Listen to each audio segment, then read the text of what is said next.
귀하신 친구 내게 계시니 나 주 안에는 기쁘다.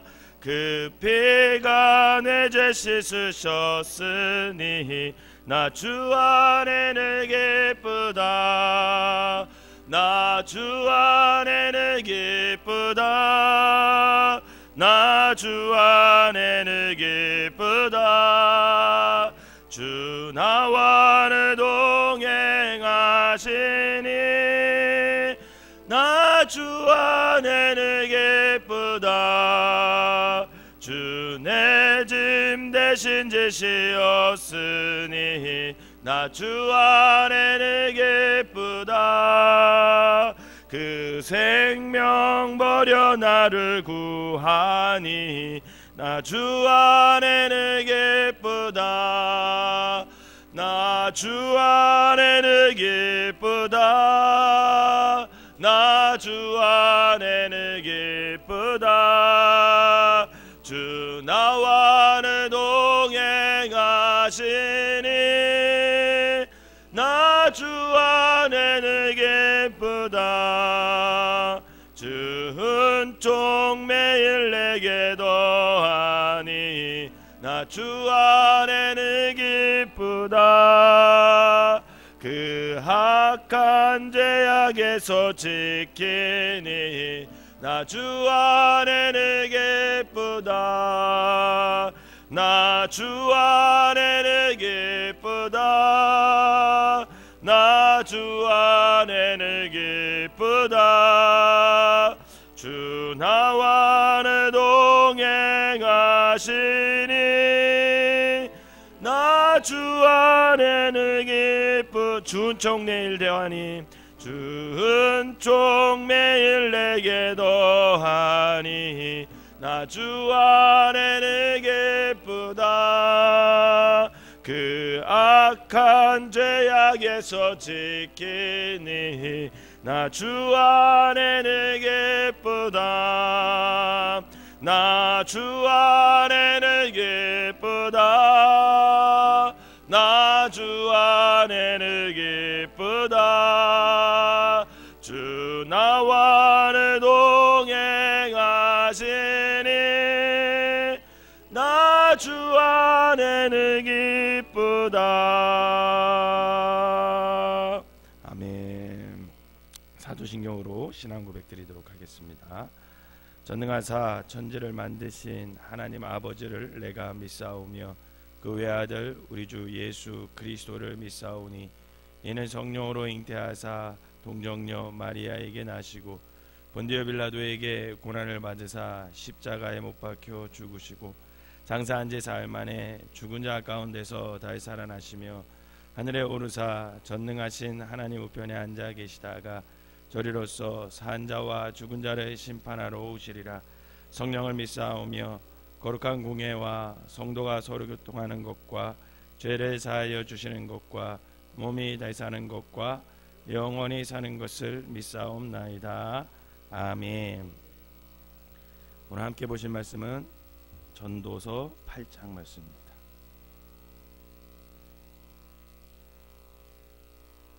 전도서 8장 제가 한 절 읽고 여러분들이 한 절 읽고 마지막 절은 다 같이 읽도록 하겠습니다. 누가 지혜자와 같으며 누가 사물의 이치를 아는 자이냐. 사람의 지혜는 그의 얼굴에 광채가 나게 하나니 그의 얼굴에 사나운 것이 변하느니라.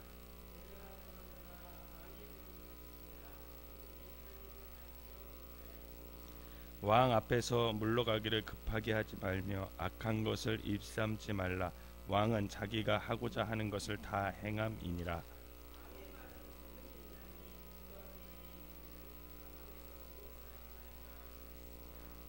명령을 지키는 자는 불행을 알지 못하리라. 지혜자의 마음은 때와 판단을 분별하나니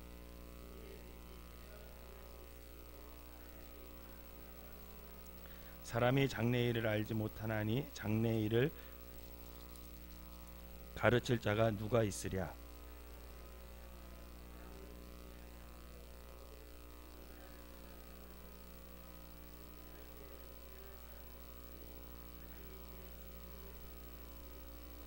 내가 이 모든 것들을 보고 해 아래서 행하는 모든 일을 마음에 두고 살핀즉 사람이 사람을 주장하여 해롭게 하는 때가 있도다.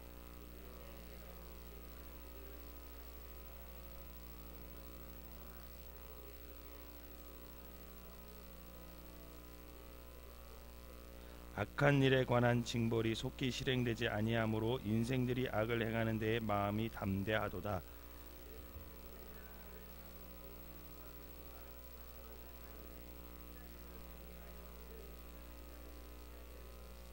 악인은 잘되지 못하며 장수하지 못하고 그날이 그림자와 같으리니 이는 하나님을 경외하지 아니함이니라.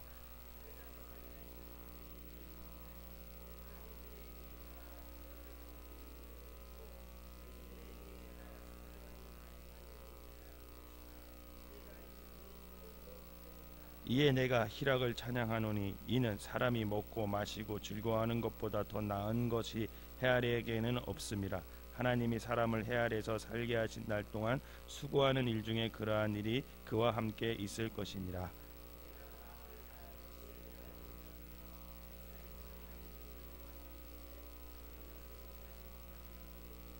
또 내가 하나님의 모든 행사를 살펴보니 해 아래서 행하여지는 일을 사람이 능히 알아낼 수 없도다. 사람이 아무리 애를 써 알아보려고 할지라도 능히 알지 못하나니 비록 지혜자가 아노라 할지라도 능히 알아내지 못하리로다. 아멘. 이 새벽에도 하나님의 은혜가 여러분들과 함께 하시기를 주님의 이름으로 축원합니다. 오늘 1절 말씀의 시작이 이렇게 질문을 하면서 시작합니다. 1절에 보면 누가 지혜자와 같으면 누가 사물의 이치를 아는 자이냐, 이렇게 질문을 시작해요. 사물의 이치를 아는 자, 곧 세상 모든 일이 어떻게 돌아가는지를 아는 그런 통찰력을 가진 지혜자가 이 세상에 있겠느냐 하면서 질문을 하는 거죠. 여러분은 어떻게 생각하세요? 이 세상 돌아가는 이치를 다 깨달은 자가 이 세상에 존재할까요? 그리고 마지막 17절에 그 대답을 해줘요. 여러분 17절을 다시 한번 읽어봅시다. 여러분 17절을 한번 다시 한번 읽어봅시다. 시작. 또 내가 하나님의 모든 행사를 살펴보니 해 아래서 행하여지는 일을 사람이 능히 알아낼 수도 없도다. 사람이 아무리 애써 알아보려고 할지라도 능히 알지 못하나니 비록 지혜자가 아노라 할지라도 능히 알아내지 못하리로다. 아멘. 아는 사람이 있대요, 없대요? 예, 해 아래서는 없대요. 즉 해 아래서 행하지는 모든 일을 인간은 알 수 없다라는 거예요. 그러므로 스스로 지혜자라고 하는 사람이 세상을 안다 할지라도 실상은 그것은 모르고 하는 소리라는 거예요. 사람들은 사물의 이치를 아는 지혜자를 찾고 또 스스로가 지혜자가 되려고 많은 노력을 합니다. 많은 사람들은 복잡하고 그 불확실한 그런 세상 일로 불안해하고 또 어려움 때문에 겪게 되는 그런 고통의 문제 때문에 그것을 해결하고 싶어서 사물의 이치를 아는 지혜자를 자꾸만 만나려고 해요. 그래서 어떤 사람은 용한 점쟁이를 사물의 이치를 아는 지혜자라고 생각하고 그런 사람들을 찾아다녀요. 혹시 우리 중에도 있나요? 아마도 점쟁이가 자신의 불안과 고통을 해결해 주기라고 믿기 때문에 아마 찾아다니는 것 같아요. 또 특별한 능력을 가진 사람을 찾아가서 인생의 문제를 묻기도 합니다.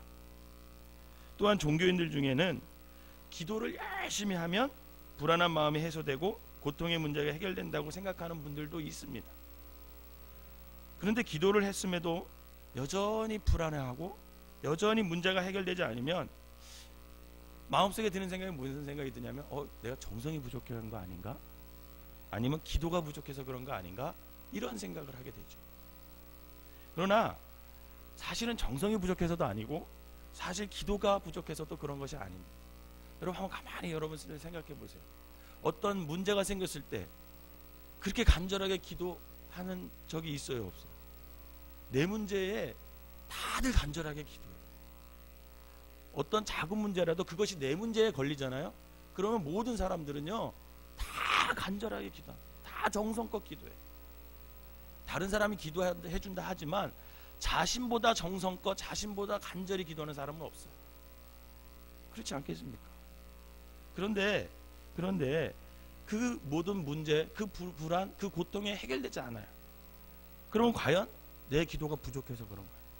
내 정성이 부족해서 그런 걸까? 여러분, 아닙니다. 인간의 불안과 고통은요, 죄악으로 물든 이 세상에서는 누구나 예의 없이 맞이할 수밖에 없는 거예요. 그게 세상의 법칙. 왜? 세상은 늘 불안하거든. 세상은 늘 죄악 가운데 있거든. 그 죄악대한 세상에서는 늘 불안하고 늘 불확실할 수밖에 없습니다. 왜 사람들이 불안해하면서 살아갈까? 여러분, 많은 이유가 있겠죠. 그런데 그 중에 하나가 뭐냐면 한 치 앞을 알지 못하는 불확실한 미래 때문에 그래요. 건강하던 사람이 갑자기 세상을 떠나잖아. 사업이 잘 되다가도 갑자기 하루아침에 부도가 나잖아. 은퇴 후에는 어떻게 살아갈까 하며 그런 생각을 할 때 막막합니다. 이처럼 크고 작은 일들이 우리의 마음과 생각을 좌지우지할 때가 얼마나 많은지 몰라요. 이럴 때 하나님께서 우리의 미래를 딱 알려주시면 얼마나 좋겠어요. 갑자기 꿈속에 딱 나타나가지고 이렇게 될 거다, 걱정하지 말아라, 말씀해 주시면 얼마나 좋겠어요.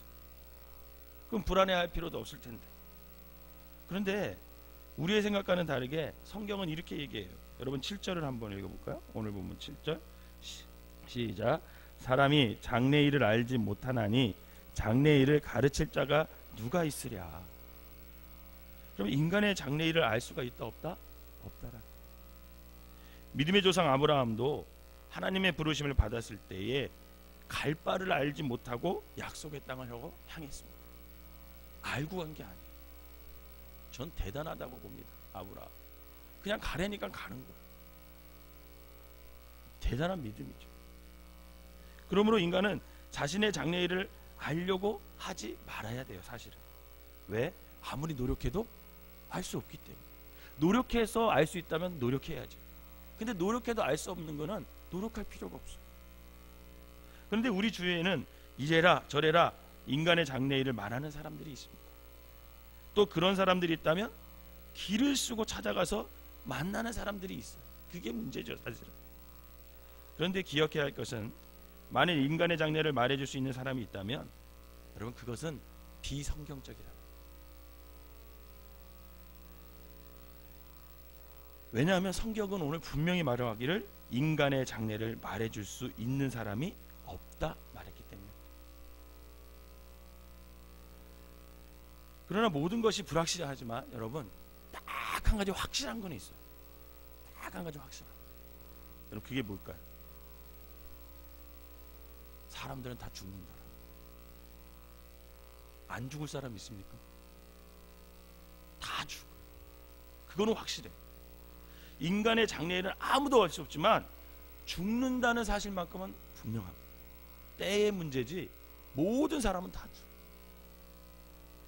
그리고 그 죽음 이후에는 하나님 앞에서 샘하심을 받는다는 한 가지는 정말 확실하다는 거예요.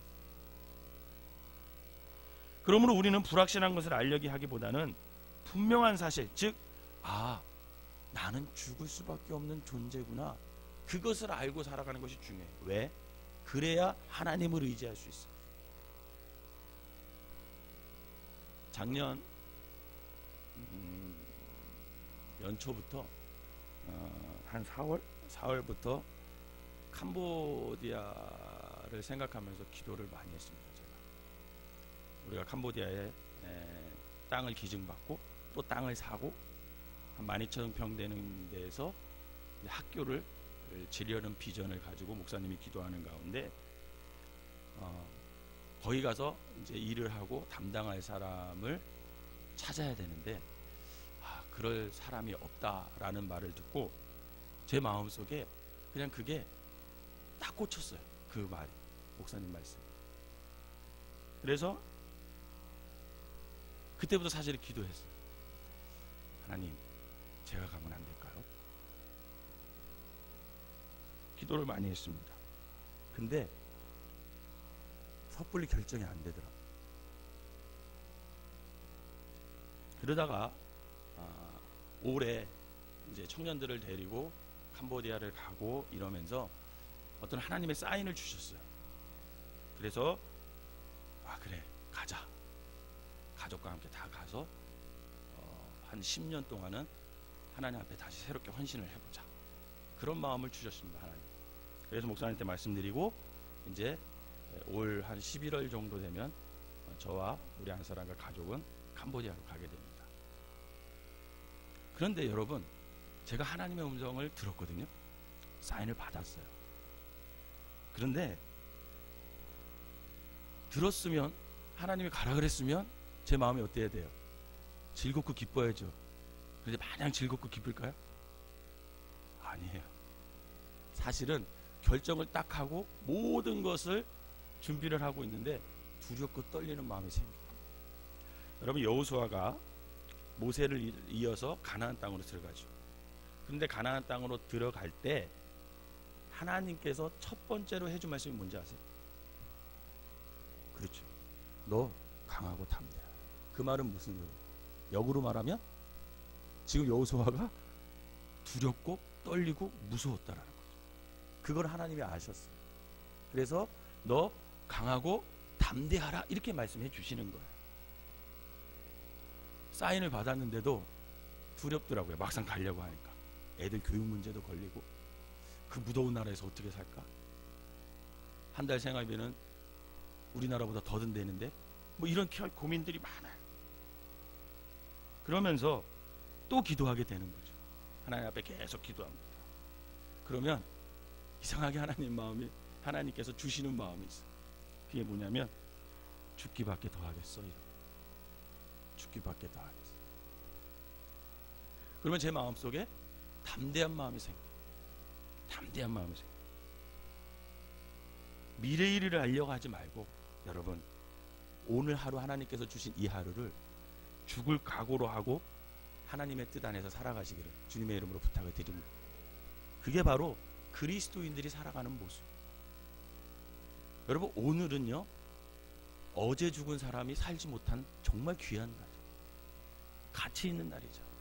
그러면 하나님께서 허락한 이 하루를 정말 내 마음속에 최선을 다해서, 정말 내가 하나님 뜻 안에서 죽을 각오를 하고 산다면 그 사람은 분명 하나님의 뜻을 이루면서 살아갈 수 있을 거라고 저는 믿습니다.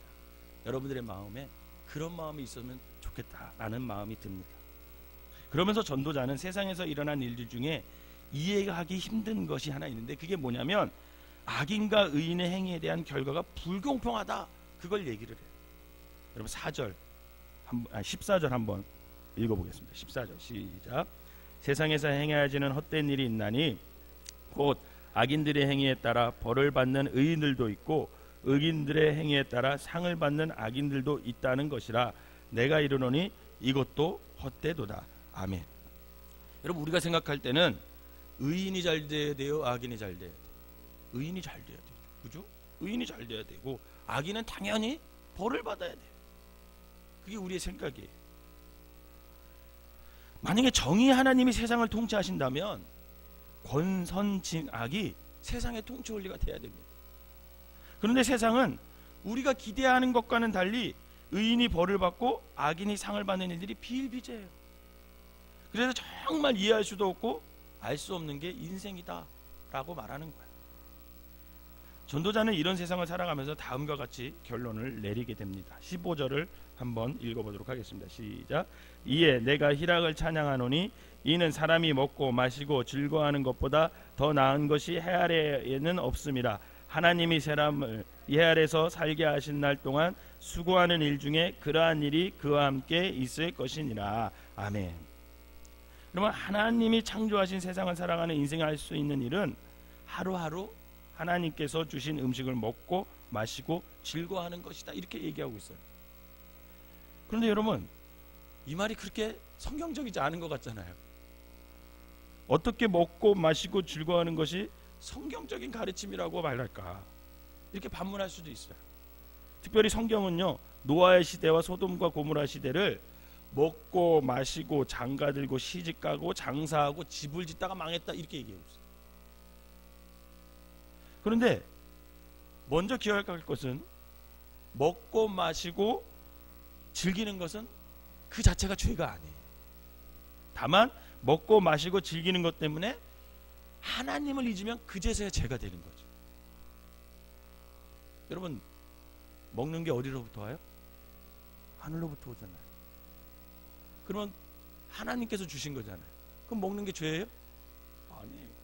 여러분, 우리의 감정을 누가 만들어 주셨어요? 하나님이 만들어 주셨잖아요. 그럼 그 감정대로 내가 표현하는 게 죄예요? 아니에요. 그 감정대로 잘 표현하는 건 오히려 하나님의 형상대로 잘 사는 거죠. 근데 먹을 때 하나님이 주신 거를 감사하고 먹으면 되는데, 먹으면서도 하나님을 잊어. 즐기면서도 하나님을 잊어. 그럴 때 문제가 된다라는 거죠. 우리는 하나님이 허락하신 이 세상에서 하나님이 주신 것을 먹고 마시고 즐길 줄을 알아야 된다는 거죠. 웨스트민스터 소리요 문답에 1번에 이렇게 질문을 하고 있어요. 인생의 제일 되는 목적은 무엇인가? 하나님을 영원히 즐거워함으로 그분을 영화롭게 하는 것이다. 이렇게 얘기하고 있습니다. 즉, 하나님을 즐거워함으로 그분을 영화롭게 하는 삶이란 뭐냐면, 주님께서 나에게 허락한 삶의 자리에서 내가 자족하며 감사하며 살아가는 것, 그것을 말하는 거죠. 그러면 어떤 사람은 이렇게 질문을 해요. 목사님, 주어진 삶의 자리가 만족스럽지 못하는데 여러분, 목사님 어떻게 감사할 수 있겠냐고 이렇게 반문할 수도 있겠죠. 그럼 저는 반대로 한번 물어보고 싶어요. 만약에 당신에게 주어진 삶의 자리가 만족스러워진다면 늘 감사할 수 있냐? 이렇게 물어보고 싶어요. 여러분, 늘 감사할 수 있을까요? 아닙니다. 여러분, 최초의 인간 아담과 하가 보여준 모습은 그렇지 않았어요. 아무리 만족스러운 삶을 지어진다 할지라도 만약에 자족하지 못하고 감사하지 못하잖아요. 여러분, 그곳에서는 늘 불만이 있고, 여러분, 불평이 있고 원망이 있을 수밖에 없어요. 여러분, 에덴 동산이 얼마나 완벽했습니까? 거긴 죄도 없었어요. 그죠? 거기는 먹을 것을 위해 수고할 필요도 없었어요. 뭐 옷을 입으려고 애쓸 필요도 없었어요. 그런데도 불구하고 완벽한 그 에덴 동산에서도 아담과 하와는 감사하지 못했고 자족하지 못했고, 중앙에 있는 선악을 알게 하는 나무를 탐을 내서 결국은 죄악에 빠져들어갈 수밖에 없었습니다. 지상 낙원 에덴 동산에서 그들의 자신의 삶에 만족하고 감사하기보다는 하나님의 뜻을 거스를 범죄였습니다. 여러분, 광야에서 이스라엘 백성들이 애굽을 탈출해서 가나안 땅으로 들어가는데 40년 걸렸잖아요. 여러분, 40년 동안 그들이 농사를 지었습니까? 안 졌어요. 농사 지었다는 얘기가 아니에요. 40년 동안 광야 생활하면서 물을 주님이 주셨어요. 만나를 하늘에서 내려주셨어요. 고기가 먹고 싶다 그러니까 고기도 주셨어요. 그러면 어떻게 해야 돼요? 기뻐하고 자족하고 감사해야죠. 그런데 그렇게 채워주시는 하나님 앞에서 이스라엘 백성들은 한 번도 감사하다는 말을 하지 않았어요. 자족하지 않았어요. 심지어는 의심했어요. 그래서 내일 만나가 떨어지지 않으면 어떡하지? 하면서 하루치만 거두라 그랬는데 이틀치 삼틀치 걸어가지고 어떻게 했습니까? 썩어 문드러졌어요. 그게 사람이에요. 그게 우리의 모습이에요. 그러므로 어떤 삶의 자리에 있든지 자족하며 감사하는 삶을 살지 않는다면 여러분, 우리는 여전히 죄악에서 허덕일 수 있고, 우리는 여전히 부족해서 늘 불안해하면서 살 수밖에 없다는 거죠. 결국은 감사와 자족은 외부의 조건에 있는 것이 아니라 그 사람의 마음 상태에 따라 결정된다는 사실을 알 수가 있는 거예요. 성도 여러분, 지혜자는 어떤 사람이냐? 사물의 이치를 바로 하는 사람이 아니라 하나님 안에서 먹고 마시고 즐거워하며 자족하며 감사할 줄 아는 사람, 그 사람이 가장 지혜로운 사람임을 믿으시기를 바랍니다.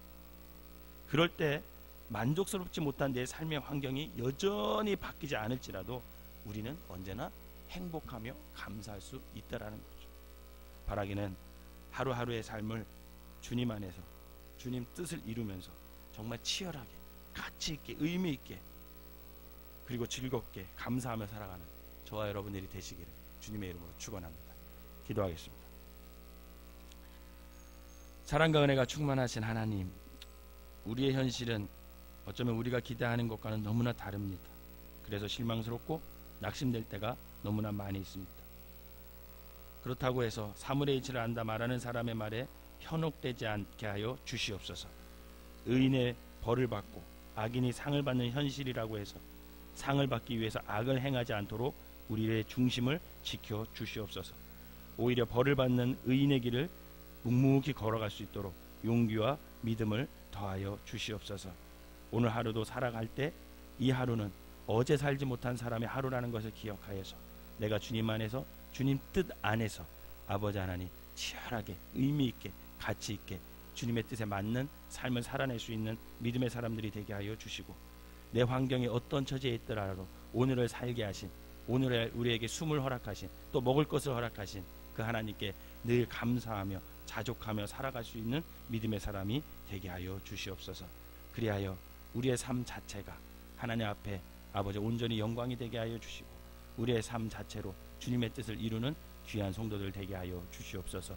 특별히 오늘 새벽에 나와서 머리 숙여 기도하는 모든 성도들의 기도를 하나님께서 응답하여 주셔서 저들의 삶 가운데 가장 좋은 때에 가장 좋은 방법으로 응답해 주시는 살아계신 하나님의 역사를 경험하게 하여 주시옵소서.